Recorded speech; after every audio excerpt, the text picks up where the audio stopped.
आज 8th class का 10th lesson अनमोल रत्न। इस लेसन के क्वेश्चन आंसर्स को अब हम इस वीडियो में देखेंगे। अगर आप में से कोई भी हमारे चैनल को अगर सब्सक्राइब नहीं किया है तो सब्सक्राइब कर लीजिए, ताकि आपको हमारे द्वारा अपलोड किया हर एक नए लेटेस्ट वीडियो आप तक पहुंच सके।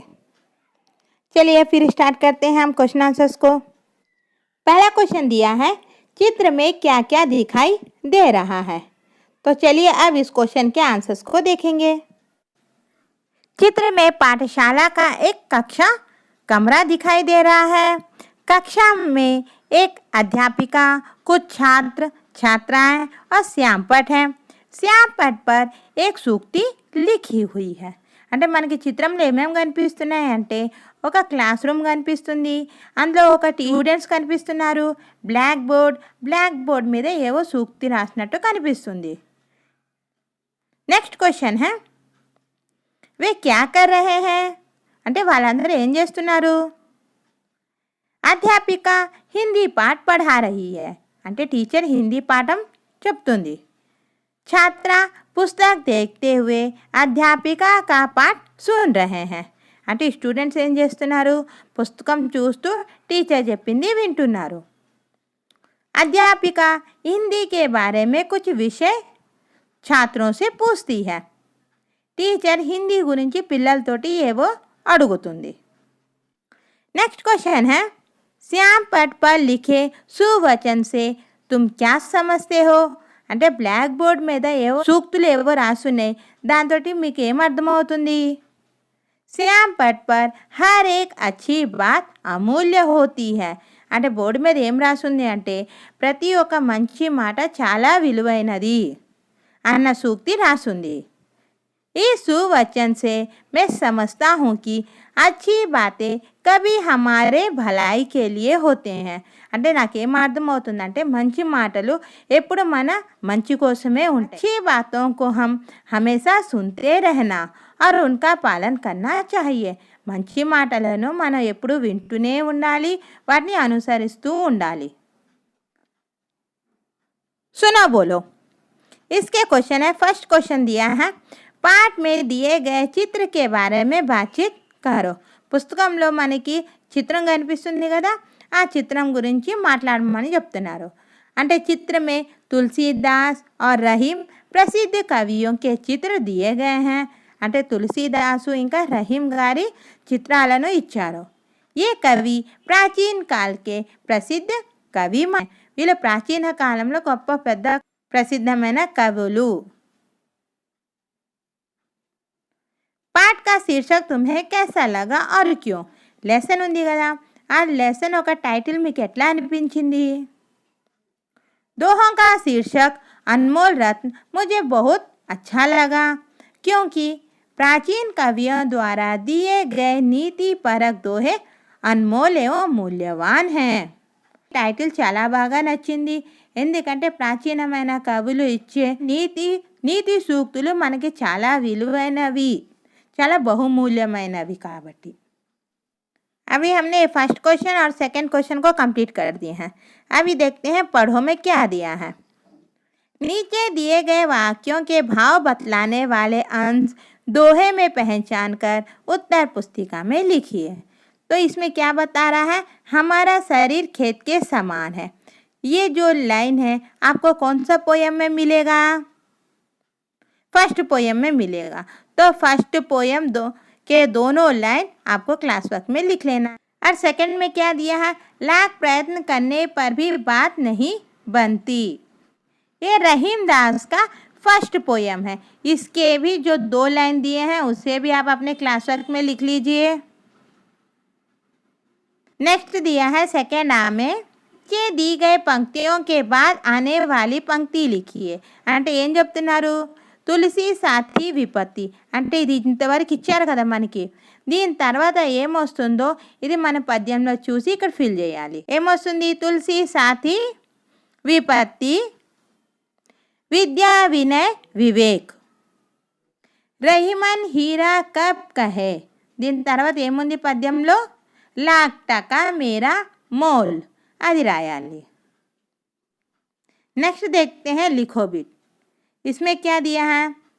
तुलसीदास ने शरीर को खेत व मन को किसान से तुलना क्यों की होगी? అంటే తులసీదాస్ గారు శరీరాన్ని పొలంతోటి ఇంకా మనసుని ఫార్మర్ తోటి ఎందుకు పోల్చుంటారు? అయితే దీనికి ఆన్సర్ చూద్దాం. तुलसीदास के अनुसार शरीर खेत के समान है और मन किसान के समान है. पाप और पुण्य दोनों बीज है. इसका अर्थ यह है कि जिस प्रकार का बीज बोए जाते हैं वैसे ही पौधे होते हैं. पाप पुण्य बीजों के अनुसार फल प्राप्त करते हैं. తులసీదాస్ గారు శరీరాన్ని పొలముతోటి ఇంకా మనసుని ఫార్మర్ తోటి పోల్చారు. ఇలా చేసిన పాప కర్మాలు పుణ్యకర్మాలని విత్తనముతో పోల్చారు. ఎందుకంటే మనం ఎలాంటి పనులు చేస్తామో అలాంటి ప్రతిఫలమే మనం పొందుతాము. మంచి పనులు చేస్తామనుకోండి మనకి అంతా మంచే జరుగుతుంది. మనం చెడ్డ పని చేసి మంచి కోరుకుంటే జరుగుతుందా? జరగదు. అంటే మనం ఎలా చేస్తే అలాగే వస్తుంది. కాబట్టి దీనికి ఎగ్జాంపుల్ చెప్పడానికి ఏం చెప్పారంటే మనం ఏ విత్తనం నాటితే అదే మొక్క వస్తుంది. ఇప్పుడు మామిడి చెట్టు నాటితే మామిడికాయలే వస్తాయి, జామ చెట్టు నాటితే జామకాయలే వస్తాయి. కానీ జామ చెట్టు నాటి మామిడి పళ్ళు రమ్మంటే వస్తాయా? రావు. అందుకని ఈ नेक्स्ट क्वेश्चन देखते हैं. क्वेश्चन है रहीम जी के बारे में तुम क्या जानते हो? तो रहीम जी का पूरा नाम नवाब अब्दुल रहीम खान खाना है. उनका जन्म संवत 1610 में हुआ. అంటే రహీం గారి ఫుల్ పేరేంటి అంటే నవాబ్ అబ్దుల్ రహీం ఖాన్ ఖానా. అతను 1610లో జన్మించారు. सम्राट अकबर के सेनापति, मंत्री और दरबार के नवरत्नों में से एक थे. అంటే సమ్రాట్ అక్బర్ దగ్గర సేనాపతిగా రత్నాలలో నుంచి ఈయన కూడా ఒకరు. वे पंडितों और कवियों का आदर करते थे. వీళ్ళు పండితులు ఇంకా కవులకి చాలా మర్యాదగా చాలా గౌరవం ఇచ్చేవారు. नीति और संसार के व्यवहारिक ज्ञान की बातें उन्होंने दोहों के माध्यम से कहे. నీతి ఇంకా సంసారం వ్యవహారిక జ్ఞానం విషయాలన్నీ అతను రాసిన పద్యాలతోటే మనకు తెలియజేశారు. రహీం గారి అనుభవపూర్ణమైనవి. అవి మన మనసుకి చాలా ప్రభావితం చేస్తాయి. अनमोल रत्न दोहों का भाव अपने शब्दों में लिखिए. అంటే అన్మోల్ రత్న అన్న ఉన్నది కదా భావార్థం, దానికి మీ ఓన్ వర్డ్స్లో రాయమని చెప్తున్నారు. तुलसीदास जी के अनुसार शरीर खेत के समान है और मन किसान के समान है. पाप और पुण्य दो बीज है. जो बोया जाता है उसी को प्राप्त करते हैं. అంటే తులసీదాస్ ప్రకారము మన శరీరము పొలం లాంటిది, మనసు మాత్రం ఫార్మర్ లాంటిది. పాపం పుణ్యం మనం చేసే కర్మలన్నీ విత్తనం లాంటిది. మనం ఎలాంటి విత్తనం నాటితే అలాంటి మొక్కనే వస్తుంది. सेकंड में दिया है तुलसीदास जी के अनुसार मनुष्य को विपत्ति के समय शिक्षा, विनय, विवेक, साहस, अच्छे काम और सच्चाई ही साथ देते हैं. అంటే తులసీదాస్ ప్రకారము మనిషి కష్టాల్లో ఉన్నప్పుడు అతను చదువుకున్న శిక్ష, వినయం, వివేకం, సాహసం, అతన్ని చేసే మంచి పనులే అతనికి సహాయపడుతూ ఉంటుంది. रहीम जी के अनुसार जब बात बिगड़ जाती है तो किसी के लाख प्रयत्न करने पर भी नहीं बनती. जिस तरह एक बार दूध फट जाने पर उसे मथने पर भी मक्खन नहीं बनता है. గారు ఏమంటున్నారంటే ఎప్పుడైనా ఏదైనా విషయము బెడిసిగొట్టినప్పుడు కొన్ని లక్షల సార్లు మనం ప్రయత్నించినా అది సఫలమైతే అవ్వదు. ఎలాగైతే ఒకసారి పాలు విరిగిపోతే దాన్ని చిలికినా దానితో వెన్న అనేది రాదు. रहीम जी के अनुसार जो सचमुच बड़े होते हैं वे अपनी बढ़ाई नहीं किया करते.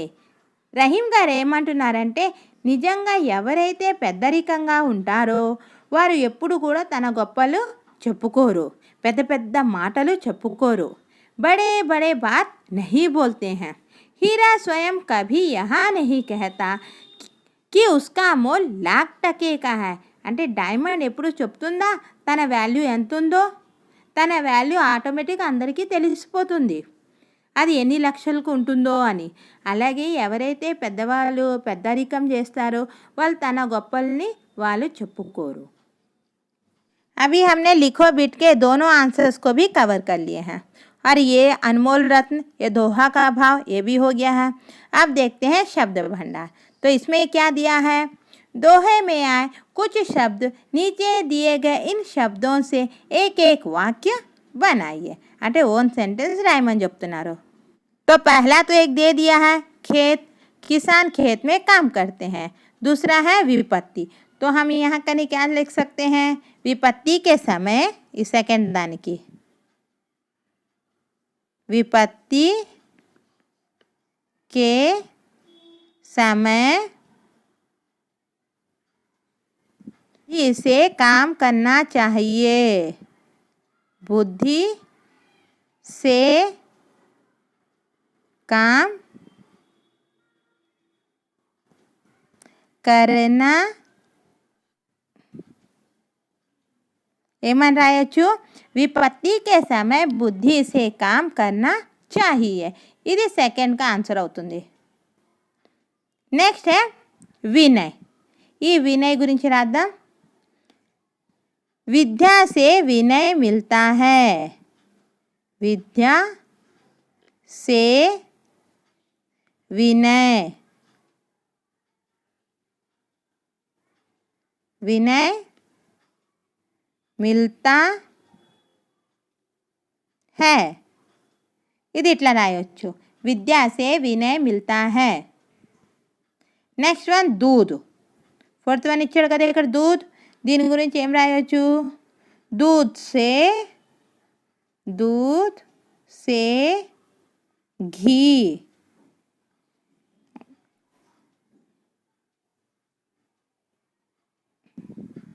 हाँ, नेक्स्ट क्या दिया है? हीरा. हीरा के बारे में क्या लिख सकते हैं हम? हीरा का मूल्य, हीरा का मूल्य, हीरा का मूल्य अनमोल होता है, अनमोल होता है. दिन कितना रायचु? हीरा का मूल्य अनमोल होता है. अब देखते हैं सृजनात्मकता. इसमें क्या दिया गया है? पाठ में बताई गई नीतियों के आधार पर नारे बताइए. అంటే కొన్ని నీతి వాక్యాలతో సంబంధించిన స్లోగన్స్ రాయమని చెప్తున్నారు. అది చూద్దాం. नारे. जो बीज बोया जाता है उसी प्रकार का फल प्राप्त करना पड़ता है. అంటే ఏ రకమైన విత్తనం అయితే నాటుతామో అలాంటి ఫలాన్నే పొందాల్సి వస్తుంది. विपत्ति के समय शिक्षा, विनय, विवेक, साहस, अच्छे कार्य और सच्चाई साथ देते हैं. అంటే కష్టకాలంలో మనకి చదువు, వినయం, వివేకం, సాహసం, మనం చేసిన మంచి పనులు, నిజాయితీ ఇవే మనకు తోడుగా ఉంటాయి. जब बात बिगड़ जाती है तो किसी के लाख प्रयत्न करने पर भी नहीं बनती. ఎప్పుడైతే పని చెడిపోతూ లేకపోతే బెడ్సి కొట్టినప్పుడు మనం ఎన్ని లక్షల సార్లు ప్రయత్నించినా అది మాత్రం సక్సెస్ అవ్వదు. जो सचमुच बड़े होते हैं अपनी बढ़ाई नहीं करते. పెద్దరికంగా ఉంటారో వాళ్ళు తన గొప్పలు వాళ్ళు చెప్పుకోరు. ఫటే दूध से मक्खन नहीं बनता. అంటే విరిగిపోయిన పాలతోటి వెన్న అనేది రాదు. हीरा स्वयं नहीं कहता उसका मोल लाख टके का है. అంటే వజ్రం ఎప్పుడూ చెప్పదు తన వాల్యూ ఎన్ని లక్షల్లో ఉందో అని. नेक्स्ट अभी देखते हैं प्रशंसा. इसमें क्या दिया हुआ है? तुलसीदास और रहीम के दोहों का हमारे जीवन में क्या महत्व है?